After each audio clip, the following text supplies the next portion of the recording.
Hi and welcome to The Conscious Hearse. I'm Sabine.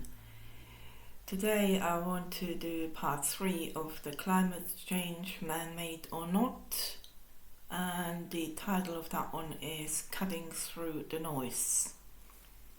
Now, the final part of this little series on the climate change, we talked about the natural climate cycle in the part 1 according to the Milankovitch solar fluctuation and the vital role of natural greenhouse effect, etc. In part 2 we seen the human impact in the acceleration of global warming since the Industrial Revolution about 150 years ago, and the chemical isotope data pointing to burnt fossil fuel. Now, we could stop talking right here, it's pretty straightforward. However, we all know that's not where the talks actually are in the so-called real world. The real world climate talks are chaotic, sensationalized, and very much tied to expenses into our personal life.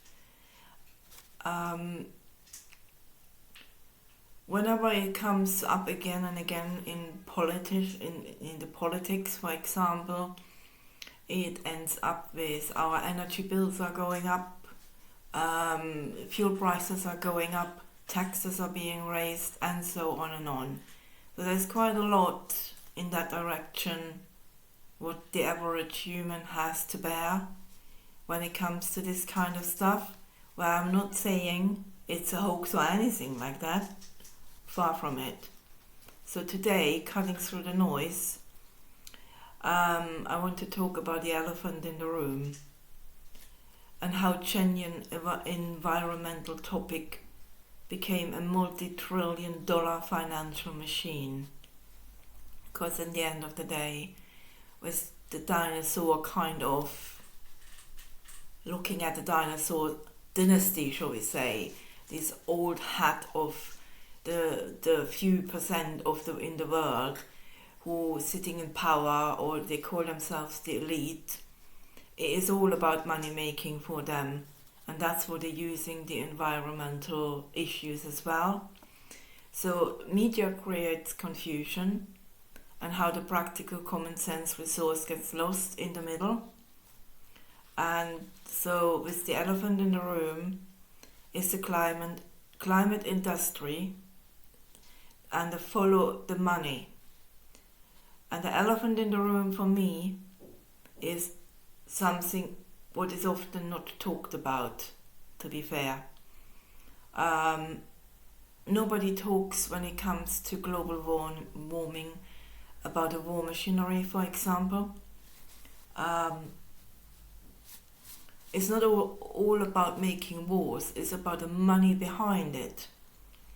So you have obviously the weaponry making, which is a huge machinery in industrialization, corporations, and obviously there is employment in it as well, clearly.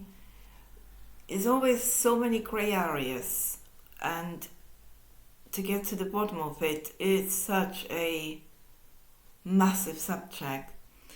So anyway, when skeptics are getting frustrated with climate policy, it's normally not that they don't care for clear water or air.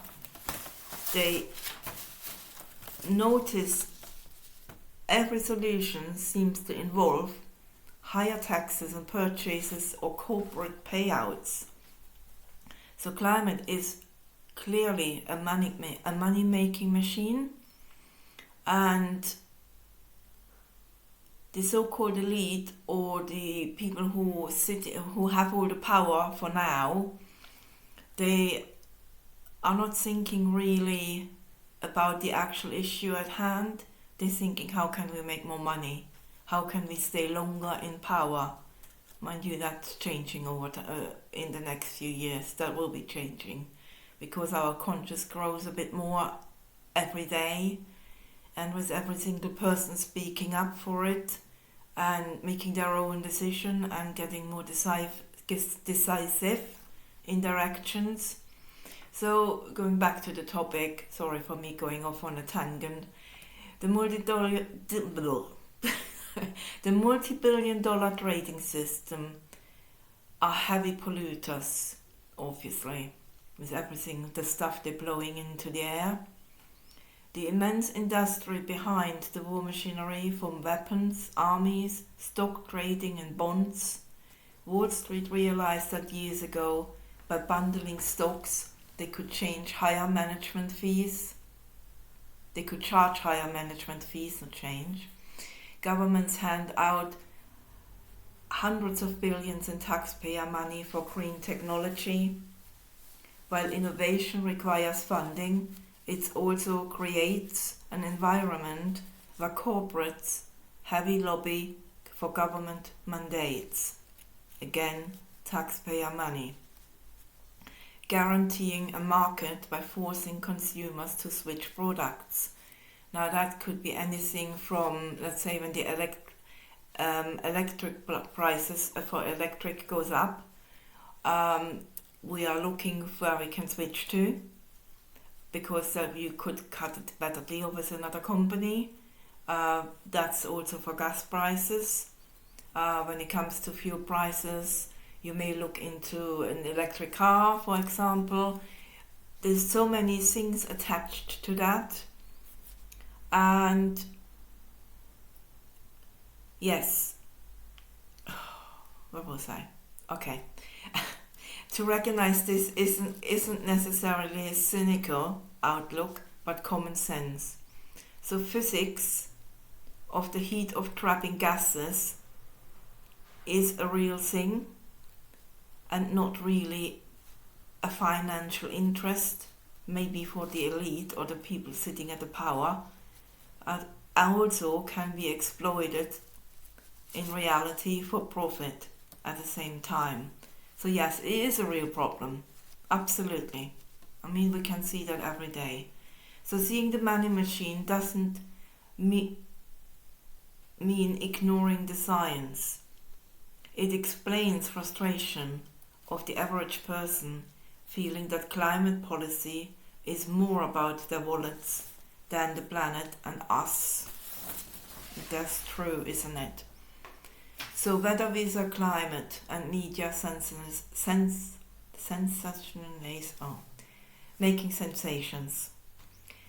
The second noise we need to look at, the confusion between weather and climate. Weather is the day-to-day, like rain, heat wave, cold snaps, or a rainy summer, and so on. Climate is the long-term, average weather pattern over 30 years or more. So today's media outlets thrive on bad news and creating fear, because sensationalism drives clicks and makes money. Any severe weather occurring in critical finger pointing as proof of the climate change is a hoax for them. This isn't very helpful. Using one extreme weather occurrence as a political weapon really does no good to anyone. And the public gets fed up over time and stops listening. So what does that? We close our eyes to the problems and don't raise our voices to be heard, to stop these in higher positions and power. And yeah. So practical stewardship via fear-based policy, where does that leave us? Stripping away the extreme panic and corporate greenwashing, what remains is basic need for practical stewardship, either talking about the carbon footprint or not, we know. Smog and air pollution is a serious threat to our health. Over-reliance on single energy grids leaves us unprepared and vulnerable on local level for natural disasters. That could be floods, that could be storms, that could be cold snaps or long time frost in the winter when our electricity breaks down. There's so many variations you could come up with, to be fair. Another one is soil depletion, deforestation, the ocean plastic pollution. They are all real and require sensible management, and not going into even the money-making machine which they try to do then. So it doesn't help to do the guilt trip to the average human. We need practical and common sense solutions for everyone. If we don't, our planet won't be the same beautiful place that it is, and our kids have to actually deal with our actions. So looking at all the issues, I think government across the globe have some serious thinking to do and stop bolstering their own pockets, but listening to people and really going into that and not using their power all the time. It's just wrong, isn't it? I mean, doing these 3 videos and diving deeper into it, I already decided that I will do a conclusion video for this to show some real solutions, what we can do also on our personal level in our own life. Every little thing we do, it has an impact. So yes, there are solutions. They don't have to cost the world. They don't necessarily need huge changes in the personal average life. And there are things, we are having a conscience. And as our consciousness, our oneness grows every day, we will find a solution while we go forward. That means that people in higher places and government positions will lose their power over time, and that's a good thing. I think we all have the right to speak up. We all have the right to say what we're thinking. It is freedom of speech at the end of the day, and we all have a right to live the life we want to live, as long as we don't hurt someone else. So I will leave it at that for today, and I will see you soon for the last part with the conclusion and what we can do to change things. Thank you very much for being here, and I'm looking forward to reading comments about this little series. Thank you. Have a good day.